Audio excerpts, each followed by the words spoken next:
با بهت گفتم اینجا رد نشو، اینجا مرد و شخص سواره نیست بچه، میفهمی تو نه. پیاده شو دو چرخاتو میبرم تو. الان میرم بابا میرم. آقا امید تو خجالت نمیکشی؟ اما چه خب این برای چی برداشتی آوردی تو آخه؟ چه داره من اینجا چرخ سواری میکنه زدی بچه اون غلطیه تو هم روش ورد بندازش بیرون، به جای کارات تی بکش، جارو بزن، یخچال پر بکن. همش فکر بازیه.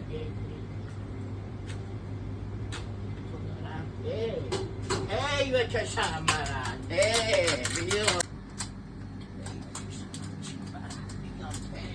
مرد که نگاه کن خسیس حقوق نمیده، تش نگاه کن، تیون تو نگاه بکن، تیون به درد حقوق هم نمیخوره، تی بکش، بیا تی، بیا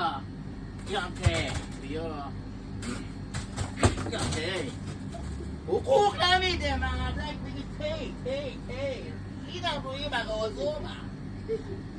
آقا چطوری؟ خوبی؟ قربونت بشم من، چه پسر خوبی هست، چه قصه خوبی دارم من. خیلی دوباره یکم شد که بیاد. یکم راسته این حقوق ما قرص شما کارتم. حقوقمون خوی؟ حقوق چیه؟ چیکار کردم دقیقاً من؟ حقوق ما یادت رفت دستمال کاغذی ها رو، این شیشه های مربا ها رو شکندی و امید ذات دیگه شه، ذات دیگه الان تغییر کرده الان.